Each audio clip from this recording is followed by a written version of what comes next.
Atenção! Começa agora uma teleaula de processos de fabricação do curso profissionalizante. Você vai assistir a teleaula de número 60. Bons estudos!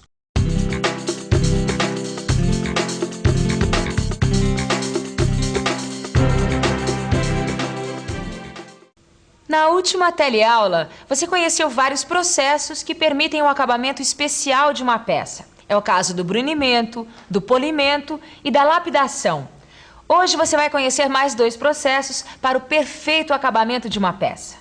Na teleaula de hoje, você vai conhecer o superacabamento e a rodagem.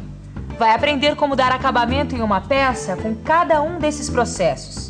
E vai notar que os dois permitem a produção de superfícies com exatidão dimensional e um excelente acabamento. Você está preparado? A teleaula de hoje está apenas começando. Ô, mestre, essas peças aqui, elas estão com acabamento super bom, né? Passaram por lapidação. Tem aí peças que passaram por lapidação, como essas que você está vendo. Esta aqui passou por brunimento.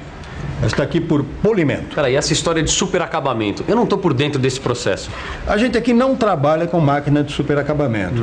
Algumas empresas utilizam esse processo para corrigir alguns defeitos que algumas peças apresentam. Pera, mas que tipo de defeito? Por exemplo, riscos e estrias na superfície causados por grãos abrasivos. Existem também outros tipos de defeitos, como formação de facetas, que as vibrações das máquinas podem causar na superfície de uma peça.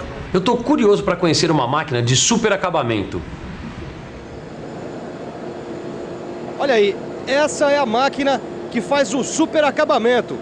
A operação de superacabamento corrige os defeitos da superfície da peça. É isso mesmo? Corrige sim. O que acontece é que nessa operação são usadas ferramentas como pedras ou blocos abrasivos.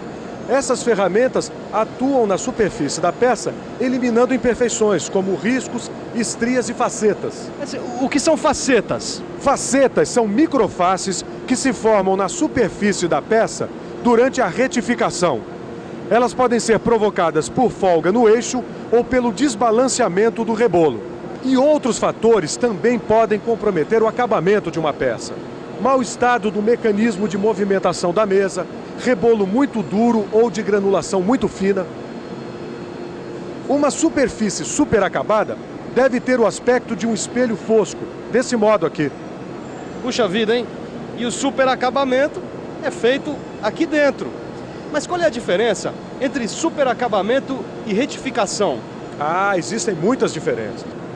Veja esta medição do estado da superfície representada nestes gráficos. No gráfico 1, você tem uma superfície que sofreu uma retificação de desbaste.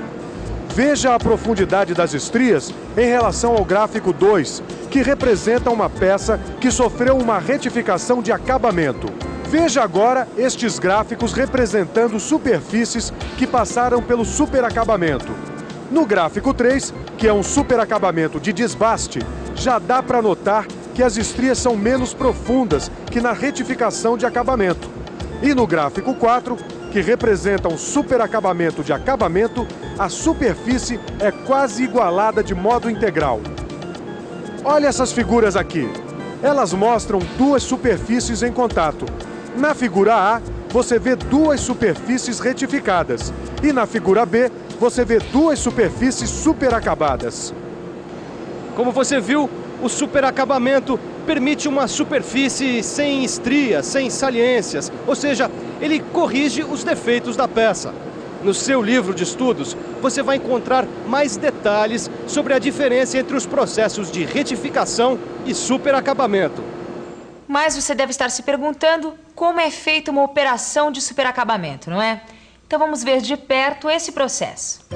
Na operação de superacabamento, o movimento de corte é efetuado pela pedra abrasiva. A pedra abrasiva é colocada em posição sobre a peça com pressão constante de 1 a 5 kgf por centímetro quadrado. Isso depois de ter sido perfilada por uma ferramenta diamantada. A partir daí, inicia-se a operação, que pode ocorrer de dois modos.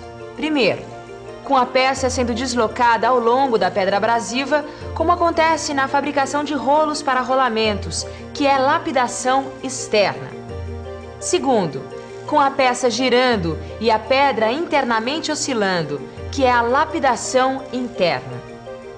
Mas a operação de superacabamento também pode ocorrer com a peça girando a uma velocidade de corte de 20 metros por minuto e a pedra abrasiva vibrando ao longo da geratriz do cilindro que está sendo submetido ao superacabamento. Outra coisa importante nesse processo é a lubrificação. Tanto a peça quanto a pedra abrasiva devem ser lubrificadas com uma mistura de 80% de querosene e 20% de óleo. Mas também podem ser utilizados fluidos de corte encontrados comercialmente. A operação de superacabamento termina quando a rugosidade chega a níveis satisfatórios, isto é, a superfície de contato entre a pedra e a peça aumenta. Com isso, a pressão real em cada ponto de contato da pedra abrasiva é insuficiente para a retirada de material. A operação de superacabamento é indicada principalmente nos casos de ajustes deslizantes ou giratórios de peças de exatidão, na melhoria de tolerância da forma e também na diminuição da rugosidade. Para isso, utiliza grãos abrasivos ultrafinos na faixa de 600 a 1.200. Também é importante ter em conta que uma operação de superacabamento deve ser controlada antes, durante e depois. Antes, para verificar na peça a correção geométrica das superfícies a usinar. Durante, para verificar o desenvolvimento normal da ação do abrasivo, que deve ter a duração regulada segundo os limites de tolerância determinados. E depois, para verificar na peça as características obtidas. Mas será que é possível fazer superacabamento em séries pequenas de peças? É claro que é possível, só que para isso é preciso utilizar um dispositivo especial, como esse que você vai ver a seguir e que pode ser adaptado a um torno.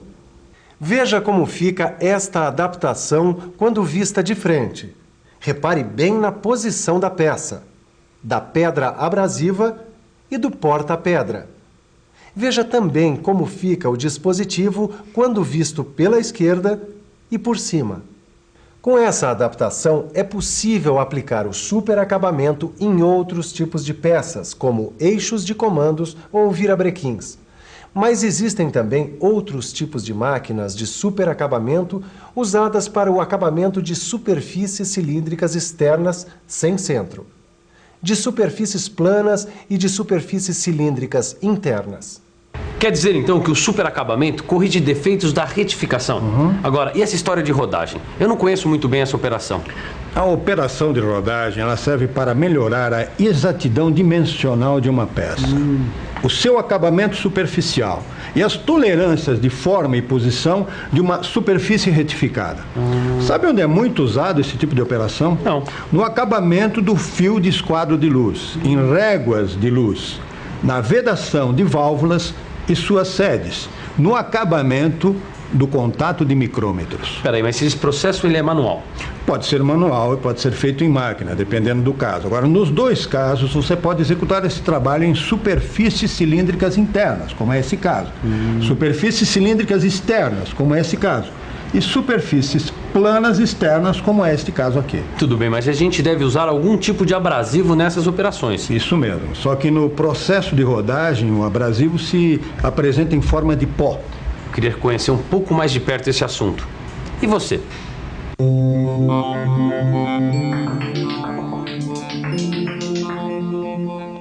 Os abrasivos mais comuns na rodagem são o carboneto de silício, usado para aços temperados, e o óxido de alumínio, quando a peça for feita de metal leve. Com a ajuda de água, querosene ou óleo, este pó é transformado em pasta abrasiva que será utilizada na rodagem.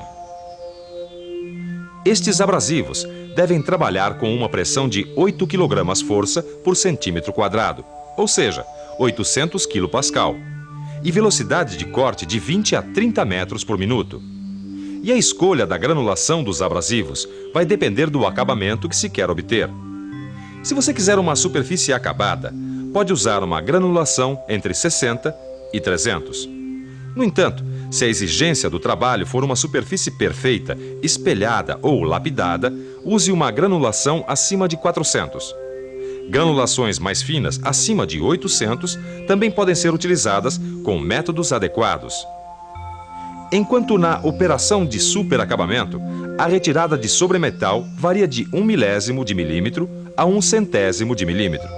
Na rodagem, essa variação pode ir de 1/100 de milímetro até 2/10 de milímetro, mas o mais comum são pequenas retiradas de 1/100 de milímetro até 4/100 de milímetro.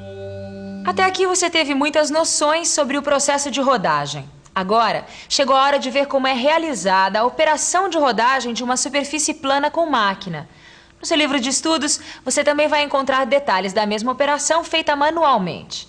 Você vai ver um exemplo de como fazer a rodagem das pontas de contato de um micrômetro, como este aqui.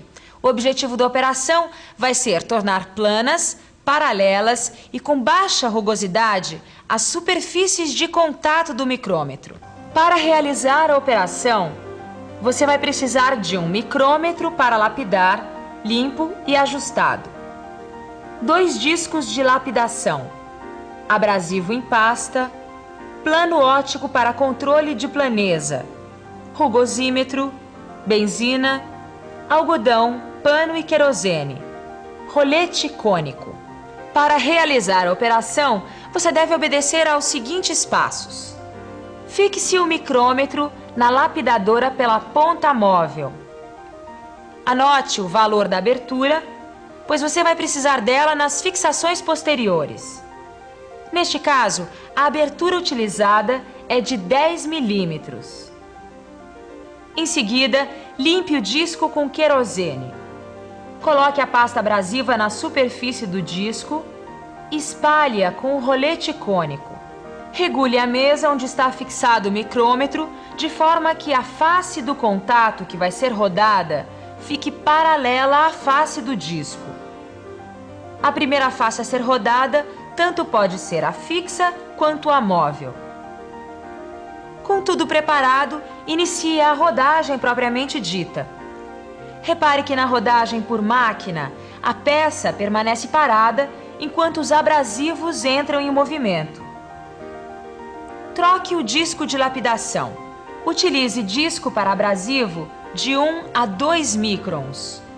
Controle a superfície obtida observando a planeza, o paralelismo e a perpendicularidade das faces. Se for necessário, repita a operação de rodagem, seguindo os mesmos passos, até que o resultado seja satisfatório. Como você viu, não é uma operação difícil, mas depende de dedicação e prática para se chegar a bons resultados. Exatamente. O melhor agora é a gente dar uma boa revisada em todas as informações que a gente viu. E atenção, se liga aí que é hora da revisão. Na teleaula de hoje, você conheceu 2 novas operações destinadas ao acabamento na superfície das peças. A primeira delas é chamada de superacabamento. Ela é destinada a peças com defeitos de retificação. Viu quais são os passos necessários para a operação de superacabamento e os casos em que ela se faz necessária. Constatou também que o superacabamento pode ser feito em séries de peças pequenas, adaptando-se um dispositivo especial ao torno. Depois aprendeu sobre uma outra operação, a rodagem. Conheceu quais são os tipos de abrasivos utilizados nesta operação. E, finalmente, acompanhou uma rodagem por máquina de uma superfície plana. Agora você deve completar o estudo dessas operações lendo com atenção o seu livro, onde você vai encontrar detalhes importantes sobre a operação manual de rodagem. Até a próxima teleaula!